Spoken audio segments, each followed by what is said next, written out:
কারি পাতাটা ভাজা হয়ে গেছে, তেল সমেত দিয়ে দেবো এর মধ্যে। দুটো মুগের ডাল নিয়ে ভিজে দিয়ে দেবো।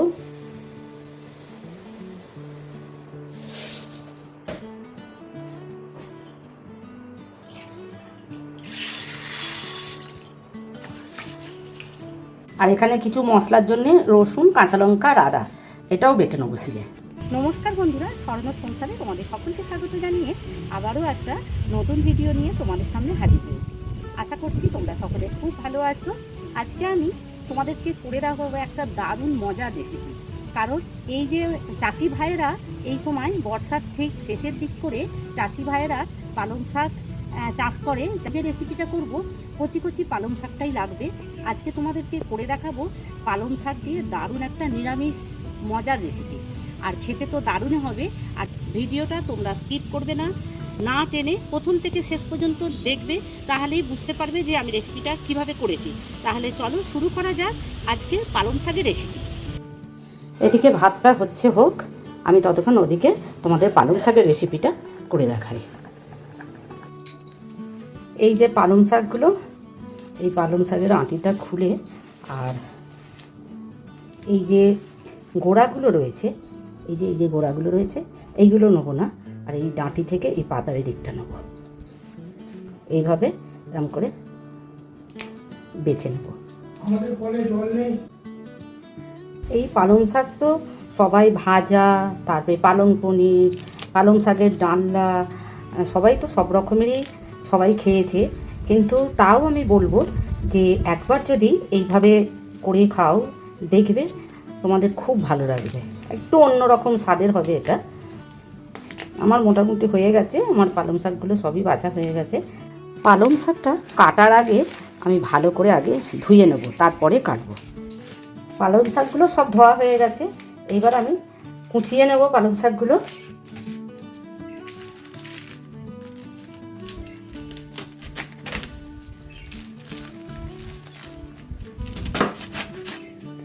এই রকম সাইজ করব, খুব ছোট ছোট করে সাইজ করে দেবো না, ওই 1 ইঞ্চি মতন করে কেটে নেব।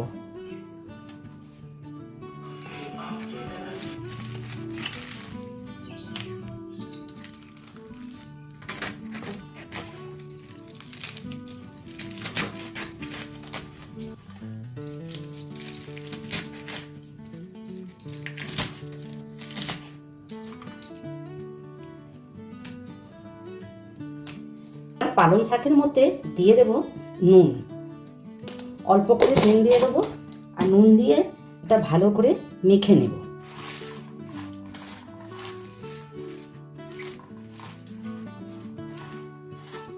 পালং শাক যে ধুয়েছি, ধোয়ার পরে তো জল থেকে গেছে, সেই জলটা যাতে বেরিয়ে যায় একটুখানি, ওই জন্য নুন মাখিয়ে রেখে দেবো। শাকের মধ্যে নুনটা মাখিয়ে দিয়েছি, আর ততক্ষণ আমার ভাতটা হয়ে গেছে, আমি ভাতের ফ্যানটা ঝরিয়ে নিই।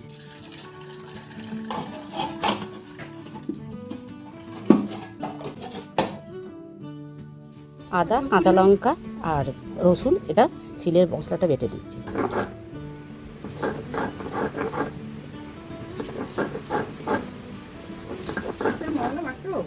আদা রসুন কাঁচা লঙ্কা মশলাটা বাটা হয়ে গেছে, এবার যে মুগের ডালটা ভিজিয়ে রেখেছিলাম ওই মুগের ডালটা বেটে দিই।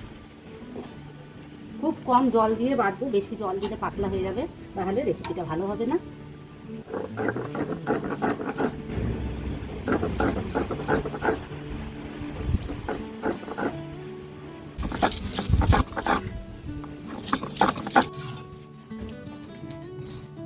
পালং শাকের যে জলটা আছে চেপে বার করে দেবো।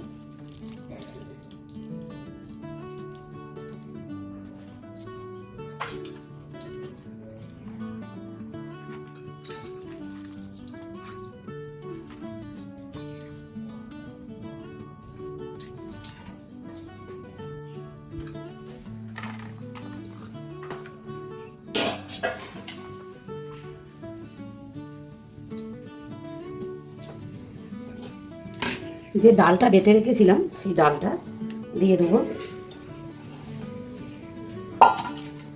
আদা রসুন বাটা,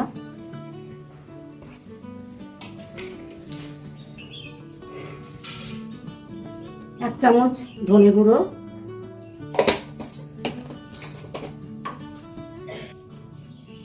1 চামচ জিরে গুঁড়ো পাউডার, 2টো কাঁচা লঙ্কা দিয়েছিলাম, আর অল্প একটুখানি লাল লঙ্কা দিয়ে দেবো। আর আমার এখানে লাগবে একটা আলু, আমি আলুটা কুড়ে নেব। আলুটা ধুয়ে নিয়েছি, কুড়ে নেব।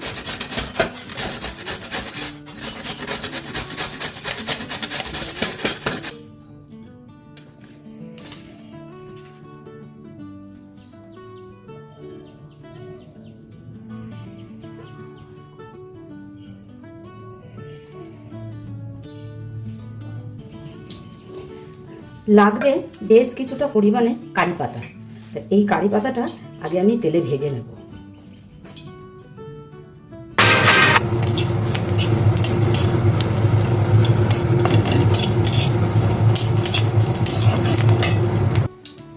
কারি পাতাটা ভাজা হয়ে গেছে, তেল সমেত দিয়ে দেবো এর মধ্যে।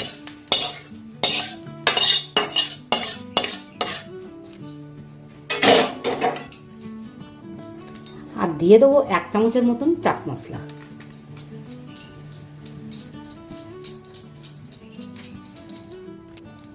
এইবার ভালো করে মেখে নেব।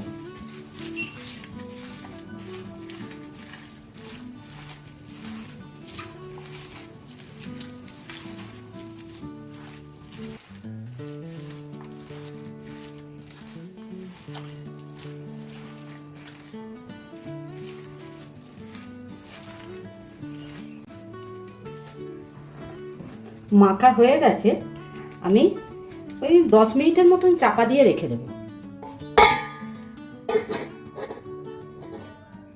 ততক্ষণ পালং শাকটা ম্যারিনেট হোক। আর এখানে আমার লাগবে ধনেপাতা আর টমেটো। আমি টমেটো আর ধনেপাতাটা ছোট ছোট করে কুচিয়ে নেব।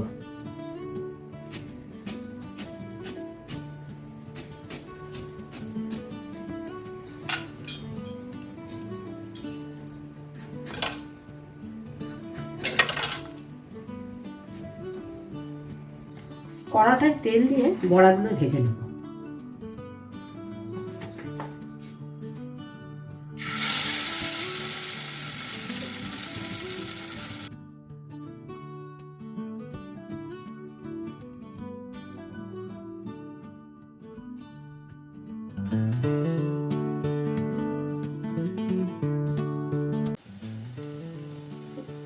একদিকটা ভাজা হয়ে গেছে, উল্টে দেব।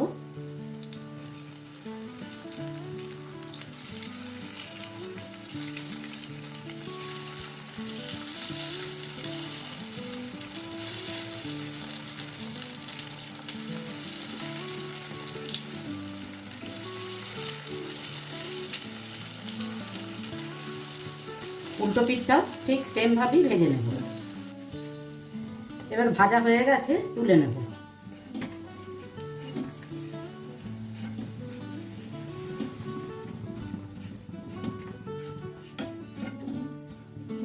এই তেলের মধ্যেই আমি মশলাটা দিয়ে কষিয়ে নেব। একটা তেজপাতা, শুকনো লঙ্কা, একটা এলাচ আর একটু দারচিনি আর অল্প জিরে।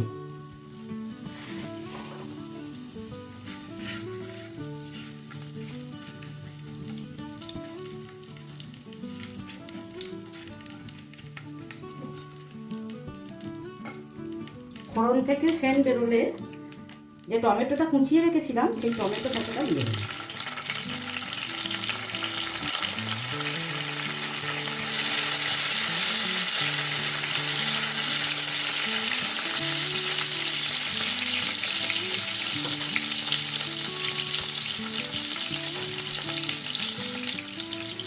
অল্প নুন দিয়ে দেবো।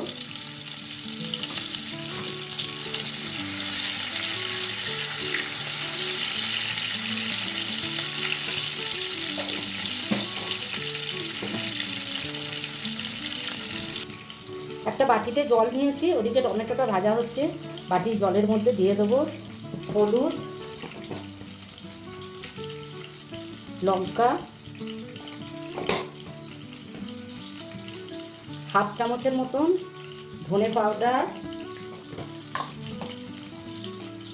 হাফ চামচের মতন জিরে পাউডার, আর রং হওয়ার জন্য দেবো কাশ্মীরি লাল লঙ্কা দিয়ে ভালো করে মিশিয়ে নেব।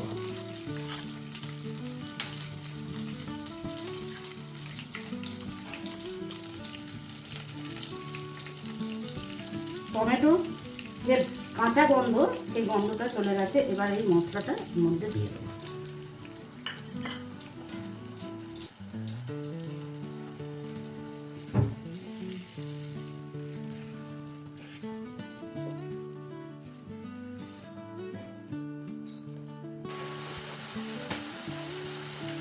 এখানে স্বাদ মতন দিয়ে দেবো চিনি, কিন্তু আমার চিনিটা গুঁড়ো চিনি ছিল, গুঁড়ো চিনিটাই দিয়ে দিচ্ছি।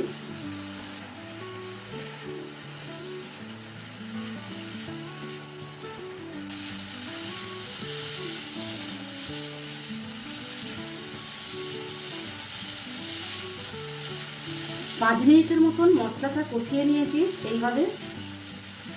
এরপর বাটি দেওয়ার জলটা দিয়ে দেবো।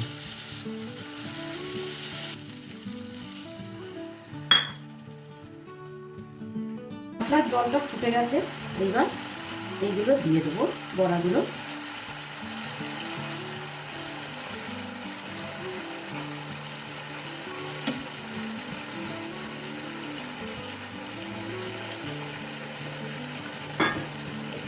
এবার একটু চাপা দিয়ে দেবো।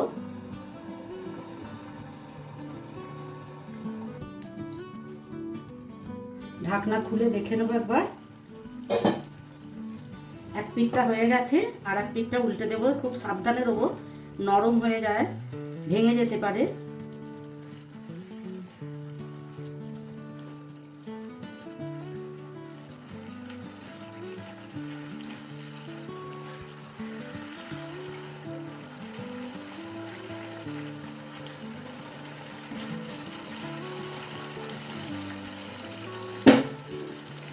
আবার এক পিঠটা এইভাবে একইভাবে সিদ্ধ করে নেব।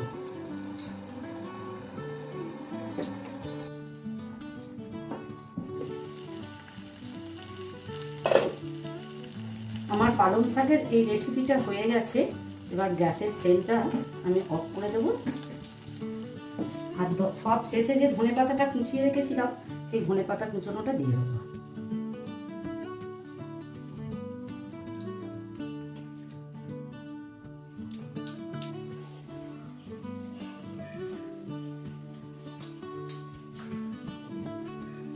তুমি যদি ভাজাও খাও তাও খুব সুন্দর, মানে দারুণ দারুণ, একদম গরম গরম। অসাধারণ। কেমন লাগলো আজকের রেসিপি? যদি ভালো লাগে তাহলে লাইক, শেয়ার, কমেন্ট করে দেবে। আর যে সকল বন্ধুরা আমার চ্যানেলে এখনো নতুন, চ্যানেলটিকে সাবস্ক্রাইব করে আমার পাশে থাকবে। সুস্থ থাকবে, ভালো থাকবে, সাবধানে থাকবে। আবার দেখা হচ্ছে নেক্সট ভিডিওয়। টাটা।